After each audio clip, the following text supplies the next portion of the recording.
ये दूसरा बंदा है इंडिया का कि जो कि उस इलाके के अंदर मारा गया है। पहला राजीव गांधी था, अब ये है, और अब ये है। मगर इसके पीछे भी कोई साजिश नजर आ रही है। देखिए, कहा जाता है कि बाकी तमाम आर्मी चीफ जो थे बेसिकली इसको टेरिटोरियल जुरिस्डिक्शन के तौर पे लेते थे इंडिया को, लेकिन ये एक हिंदू नेशन के तौर पे उसको लेके चलता। अच्छा, ये 2016 से 2019 तक आर्मी चीफ जो है ये भी उसने नरेंद्र मोदी ने लगाया था। वो जो उनका सुब्रमण्यम स्वामी है उसने उसको एक उसने पूछा कि हम आपके यहाँ इक्वालिटी, तो उसने कहा कि इक्वालिटी फॉर द इक्वल्स, यानी हम पल्ला लोगों की हम इक्वालिटी को मानते हैं। तो उसने कहा Muslims are not equal, yes Muslims are not equal. तो ये जो तस्वर है कि इक्वालिटी फॉर द इक्वल्स, और ये तस्वर कहते हैं इसके अंदर भी रचा बसा हुआ था ब्राह्मणिज्म। वो इसलिए कहते हैं ये ब्राह्मणिज्म की बात चाहता है। एनी हाउ चला गया, वट एवर इट इज, उसके जाने से पाकिस्तान की दुश्मनी में कोई फर्क नहीं आएगा।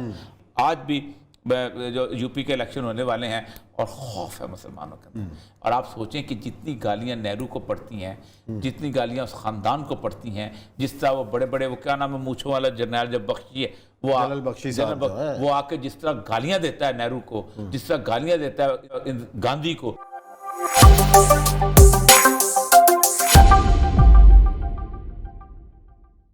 हेलो दोस्तों, स्वागत है आपका आपके अपने YouTube चैनल पर। इस वीडियो को लाइक करें, शेयर करें और हमारे YouTube चैनल को ज़रूर सब्सक्राइब करें। हमारी वीडियो की लेटेस्ट नोटिफिकेशन पाने के लिए बेल आइकन को दबाना ना भूलें। धन्यवाद। पाकिस्तान को धमकियां देने वाले और इस किस्म के बयानात देने में मशहूर भारतीय chief of defence staff general Bipin Rawat हादसे में जो है वो उनका इंतकाल हुआ। उनकी अहलिया भी साथ थी, अहल खाना भी साथ थे, और ये सब बड़े ख़ास इनका स्टाइल था। वो टोपी गोरखा वाली टोपी होती है, रेजिमेंट तलक है, वो पहन के, और अक्सर औकात ये लाइन ऑफ कंट्रोल पे आके पाकिस्तान को धमकियां दे के वापस चले जाया करते थे। और उसके बाद जो पाकिस्तान ने जो जवाब दिया इनका, एक उत्तराखंड एक जगह है, मैं अगर आप बनारस से नीचे आए तो ऊपर ये शुमाल की तरफ नेपाल के पास ये इलाका बनता है, और ये बड़ा हिली किस्म का इलाका है। और ये गोरखास और ये बेसिकली तो राजपूत फैमिली से थे। ये तकरीबन 10 से 12 साल तक इंडिया के अंदर सिर्फ इंसर्जेंसी फाइट्स करते रहे। इसीलिए इनको फिर उन्होंने रिटायरमेंट के बाद चीफ ऑफ डिफेंस बना ये पहली पोस्ट, नया ओहदा क्रिएट किया गया था। बुनियादी तौर पर हमारे यहाँ तो 9/11 के बाद इंसर्जेंसी शुरू हुई है। ये थोड़ी बहुत बलूचिस्तान के अंदर थी। इंडिया तो पैदाइश के दिन से इंडिया के यहाँ ये इंसर्जेंसीज जो हैं वो चलती चली आ रही हैं। खुसूसन वो जो 7 स्टेट्स जिनको 7 सिस्टर्स कहा जाता है, वो जो असम के साथ मिजोरम, नागालैंड, ये जो क्रिश्चियन स्टेट्स हैं अपने तौर पर, उनके असम का इतना ये जो ऊपर मिजोरम और नागा, फिर उनका मॉस्ट के मसले हैं, फिर नीचे तमिलनाडु का मसला है। ये दूसरा बंदा है इंडिया का कि जो कि उस इलाके के अंदर मारा गया है। पहला राजीव गांधी था, अब ये है, और अब ये है। और ये कहा जा रहा है इस वक्त दुनिया में कि गुज़श्ता तकरीबन 5 साल के अंदर कासिम सुलेमानी के बाद ये दूसरा बड़ा हादसा है। मगर इसके पीछे भी कोई साजिश नजर आ रही है। देखिए, गोलवारकर ने कहा था, we don't believe in the territorial concept of nationhood, कि एक इलाके के अंदर जो बंदा भी रहता है वो उसका शहरी है, उस मुल्क का शहरी है। हम नहीं मानते।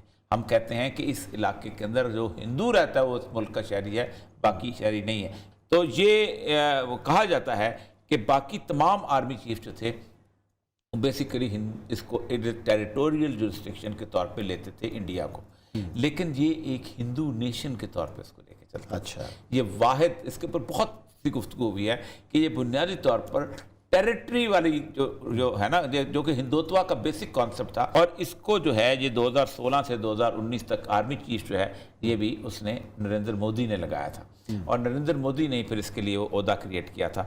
यही बात जो उसने वो जो उनका सुब्रमण्यम स्वामी है उसने उसको उसने पूछा कि हम आपके यहाँ इक्वालिटी, तो उसने कहा कि इक्वालिटी फॉर द इक्वल्स, यानी हम पल्ला लोगों की हम इक्वालिटी को मानते हैं। तो उसने कहा Muslims are not equal, yes Muslims are not equal. तो ये जो तस्वर है कि इक्वालिटी फॉर द इक्वल्स, और ये तस्वर कहते हैं इसके अंदर भी रचा बसा हुआ था।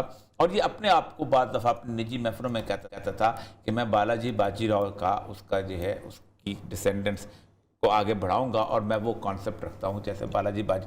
लेकिन उसको ये पता नहीं था कि बालाजी बाजीराव जो थे वो जैसे वक्त उन्होंने पूरे के पूरे इंडिया को तकरीबन फतह कर लिया और शाह आलम सानी जो है वो वहाँ पर अकेला सिर्फ दिल्ली का पालम रह गया, तो उस वक्त उन्होंने कहा कि अब तो बादशाह बनेगा। तो बादशाह बालाजी बाजीराव ने कहा कि हम, तो उन्होंने कहा ना तुम तो ब्राह्मण नहीं हो, तो फिर उनका शाह आलम ही ठीक है, मुसलमान ही ठीक है, हम अपने इस चूड़े को जो भी उनका बकौल उनको जो कॉन्सेप्ट उनका होता है, क्योंकि ये बेसिकली लफ्ज़ उनका निकला, शूदर को वो चूड़ा कहते हैं और उसके दलित कहते हैं, खासतौर पर इंडियन का लफ्ज़ है, तो वो उसको हम नहीं आगे आने देंगे। तो इस वजह से ये लोग जो हैं इसको नहीं आने दिया गया। और ये चूंकि ये बेसिकली राजपूत था, उस नस्ल के अंदर था, इसलिए इसको आगे रहे। जगजीवन राम आप अंदाजा करें, और वो जो उससे पहले जो था क्या नाम था अम्बेडकर जो था, वो भी बुनियादी तौर पर इन दोनों के अंदर दलित था बेचारा। और वो तो बल्कि दलित, क्योंकि धार बात है वहाँ तो ये सारा सफाई का ये गलीज काम करते इनको दिए होते थे दलित को, और नस्ल तुम्हारा बेटा भी है तब भी तो उसने आप अंदाजा करें कि उसने बाकायदा वो झाड़ू जो था वो एक अच्छा सा बना के अपनी गाड़ी के ऊपर लगाया होता था कि मैं, लेकिन उस पर फख्र करता। इन्होंने आके उड़ा दिया सारा। हिंदुत्व आने का नहीं, ब्राह्मणिज्म, वो इसलिए कहते हैं ये ब्राह्मणिज्म की बात चाहता है। एनी हाउ चला गया, वट एवर इट इज, उसके जाने से पाकिस्तान की दुश्मनी में कोई फर्क नहीं आएगा और ना इंडिया जो है उसके कोई हालात बाज आएगा, ना उसके हालात बदलने वाले हैं अपने मुसलमानों के हिसाब से।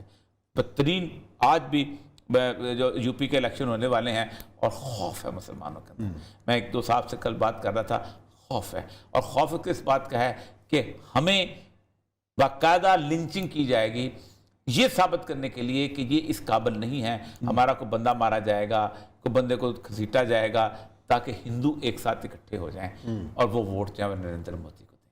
और ये जो है इस मसले में आप सोचें कि कांग्रेस जैसी पार्टी खौफजदा है, राहुल गांधी तो बीजेपी की जो पूरी सियासत है तो कांग्रेस को तो जोड़ी मुसलमानों के साथ रही है।